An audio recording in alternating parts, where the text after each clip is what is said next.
For a discussion of the vital resource of water, please welcome Anucha Browne, Sara Gottlieb, Omar Negron Ocasio, Bruce Karras, and Today Show contributor and moderator, Lilliana Vazquez.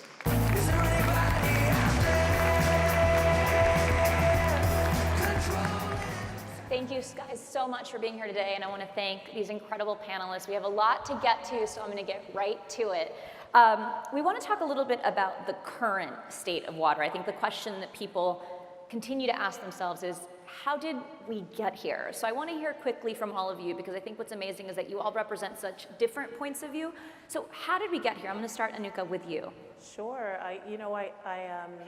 The panelists, the individuals that were here just prior to talked about the fact that water is something many of us in the privileged world take for granted.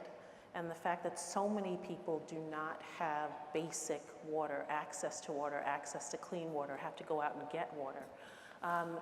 There are a number of issues relative to climate change, the severity of storms that will take place and continue to take place have really kind of really provided us with more of a reality of where we are relative to water and how it impacts many communities, especially the world's most vulnerable children. That's a very good point. Yes, I think water being such an abundant resource is something that we've all taken for granted everywhere around the world. There seems like there's so much of it, it's completely inexhaustible. We couldn't possibly use it up or pollute all of it, but we're realizing that that's not really the case, especially as populations rise. With climate change, we're having, the weather is so different. We have severe droughts and more frequently, and some more severe storms more frequently. And so we're realizing that we really are limited in our resources. A lot of the infrastructure also that has been put into place, even in places where we're lucky enough to have it, just hasn't been maintained. And so that's leading to a lot of our crises, even right here at home. Definitely lack of awareness of the water crisis worldwide. Most of us live in our environment that we have access to water every single day, but we don't think about other peoples around the world who don't have this access to water that we have. And we definitely have to work towards creating awareness in our home, in our school, in our college, in our companies, and create programs and be part of programs that tackle the water crisis worldwide and create more awareness about it. And I think from where I sit working with a company, we look very closely. One of the things that I think was hinted at by the other panelists is that, think about it, we live in communities and we concentrate population and the resource demand in different parts of the country. And just if you think about just right here in the US, where's the population going? It's going to the south, the west, areas that are already arid and have water challenges. So sometimes we make it worse by going to the nicer climates, but we're putting stress on a supply that's finite. Absolutely. Now, we just heard that there's young girls and women that have to choose between education and safe water, and it hurts to hear something like that. So, Anucha, I want to ask you this. What are some of the bigger implications on a global scale that all communities are suffering from a lack of having safe water? Yeah, here in the United States, we really take so much for granted. Overseas, in many of our more underdeveloped world, the fact that girls are at risk for having to walk to get water. There is a tremendous amount, a large population that has to travel to get water and bring it back, and that's where our young girls are at their most vulnerable. As we were talking just the prior question, I don't know if people recall a few years ago when we did this ice bucket challenge.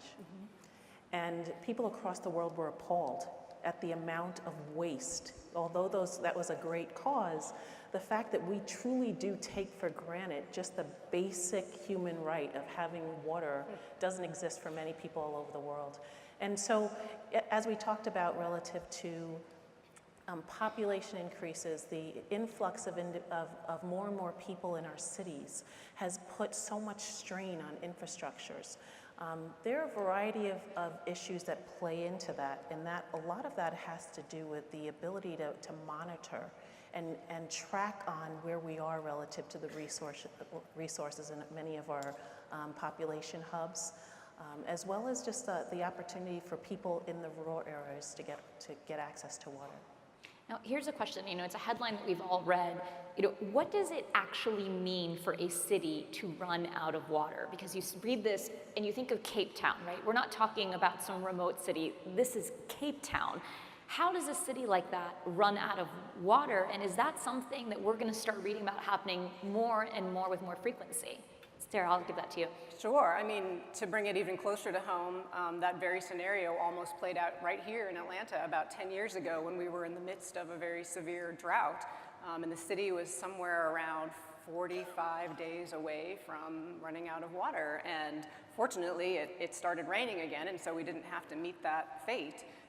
Actually, strangely, it was some of the most severe rain events that had happened in decades. So we ended up having floods right after that. And now we're in a much better place. The city really saw that as a wake-up call and started upgrading some of its infrastructure, has actually put in a whole new reservoir near the city that's going to extend our water supply significantly. But I think it has sneaked up on all of us because of climate change, because of population growth, and as I mentioned earlier, the aging infrastructure that hasn't been maintained over time just hasn't been taken into account enough.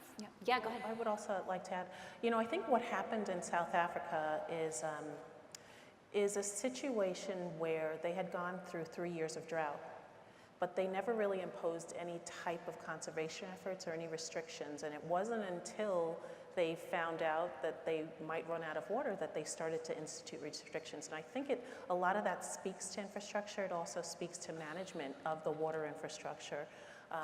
They were fortunate because they finally did put in some restrictions around water. And then their rainy season returned, so they were able to avoid running out of water. But that is happening in so many places, and so much of it has to do with an infrastructure and people being trained and willing to put in place infrastructure or restrictions on water. Now, go ahead. If I could add to that too, one of the things we learned right here in Atlanta is that personal behaviors can play a huge role. As we got down to 45 days of water, people water their lawns daily. It's one of the biggest water demands on the city and on the infrastructure. And I would say one thing that came out of the drought here was people changed habits to less frequent watering, and those things make a big difference. So there's a bit of personal choice that we have to really get people to think about.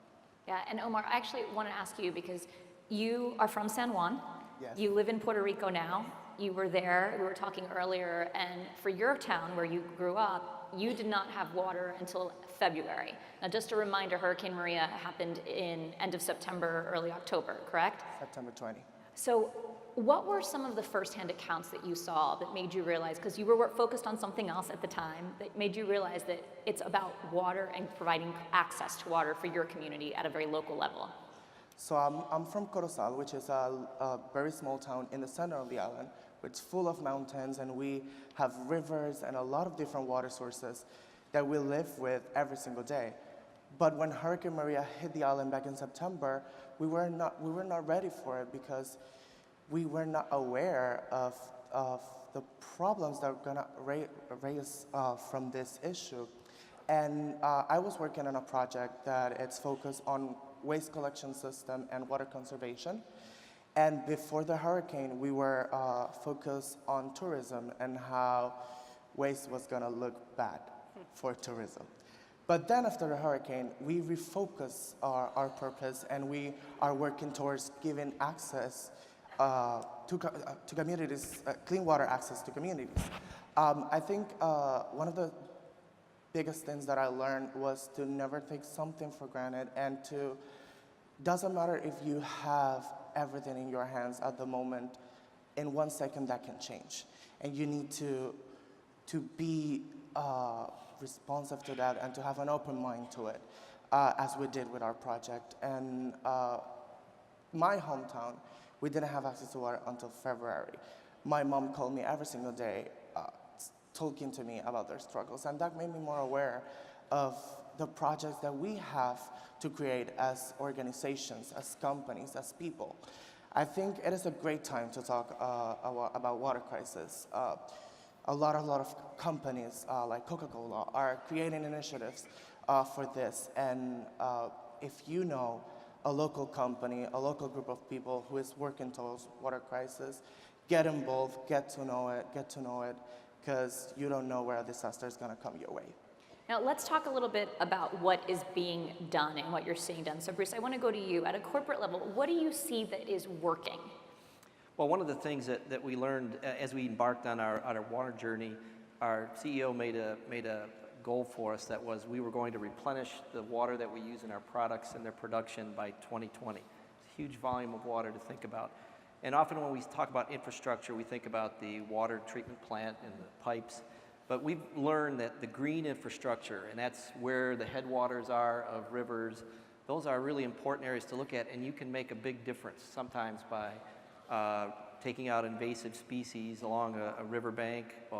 And we actually learned quite a bit from our partners like the Nature Conservancy, and we work with a host of different folks to really guide us on this journey. But this green infrastructure is important. There's work that can be done.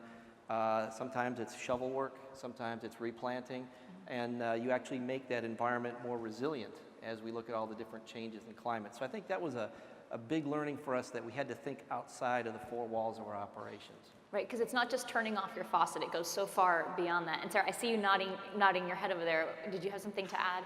Sure, I just wanted to expand a little bit on the work that Bruce was mentioning that Coca-Cola has done with the Nature Conservancy, a whole variety of projects, including one right here in Georgia that speaks to an issue of supply chain. It's so easy to think about our water just coming out of the tap. You know, that's when we think about water, when we drink it, when we take a shower, when we water our lawn. But water is in almost everything. It's in our food in particular. And Coca-Cola has funded work that the Nature Conservancy started in the lower Flint River Basin, where we have a serious problem where there's a lot of irrigation going on, and that's drawing water from the Apalachicola Chattahoochee Flint Basin, which is at the moment about to be decided by the Supreme Court, where Florida is suing Georgia over the amount of water that we're sending downstream. But it was realized about 10 years ago that there are better ways to irrigate, and we started working with farmers to implement different practices. Those involve technology, understanding where water is needed and when, that they don't always need to be watering the same amount everywhere in their field. We are actually mapping at a very precision level where water is needed, and that can reduce the amount of water that's used to grow crops by as much as 30%, which is huge. It's incredible. Now, Anucha, what do you see at a volunteer level? What are the strategies that are working for UNICEF and for your teams on the ground? Well, just to also respond on that, you know, UNICEF is in over 113 countries providing WASH programs, and that's everything from working with local governments and NGOs on how you deliver water to communities, how you expand to rural areas, providing them with alternatives, alternative water sources. And so that is really important. We're very focused also on advocacy and working with policymakers. And I think one of the things that UNICEF does extremely well is we are there before, during, and after. So we have developed partnerships with local governments. So much of it has to do with mobilizing people to advocate on behalf of issues, especially as it pertains to the world's most vulnerable children. And so it is identifying what that advocacy effort is, what advocacy effort is required, and mobilizing groups of people. I think what you're seeing, particularly in this country around the youth voice, we're going to see happen all over the world. And there are example after example where when the young voice is at the forefront of an issue, people won't ignore it. And so when you put a child in a room and say to a legislator, here's what's going on in my community, it has a tremendous amount of pull and impact. So I think the advocacy piece, amplifying the youth voice, is critical in this. I couldn't agree more. Now, we have a room full of doers, right? And we want to do. So how do we take simple action? What are 3 things that we can walk out of here at the end of this week and do for ourselves and our family at the very, very core to really change this and create safe water access for every person? Because like we heard earlier, it's a basic human right. We all deserve access to this. So what are 3 really simple things that we can do that maybe we're not thinking of right now? I think one is taking personal responsibility for how you use water. I think that as we all talked about earlier on the panel, we're in a country with plenty of clean water. We do something called Change the Course, where we ask people to take a personal pledge to do things to use less water in their daily lives. And I think once you start thinking about it, how you use water, the way you use water in your daily life, it starts to make you think of that whole chain all the way back to the headwaters of the river. You can play a role and you can really make a change. Definitely support local nonprofits organizations that are working towards water crisis. I'm from Enactus, which is a student organization that we do social entrepreneurship projects, and we have a competition called the World Water Race, where students from all over the world get together and share their ideas, create projects in Africa, America, Europe, every single corner of the world. And we need people just like you to help us. And there are many ways to help us. Support our projects, support our ideas, invest $1 in our projects, invest your hours, get involved with all of these initiatives. I think it is important to support each other in moments like this. The future is in our hands. Doesn't matter your age, your color, your sexual orientation, your political or religious belief. The world needs us, and we need the world as well. I would say find out what watershed you live in and what work is going on in that watershed to conserve the water that you drink every day and that gets sent downstream to your neighbors. You can go online and go find my watershed and enter your address and find out where you are, where your drinking water comes from, and what other organizations are working on issues like green infrastructure. And you can contribute to that every single day.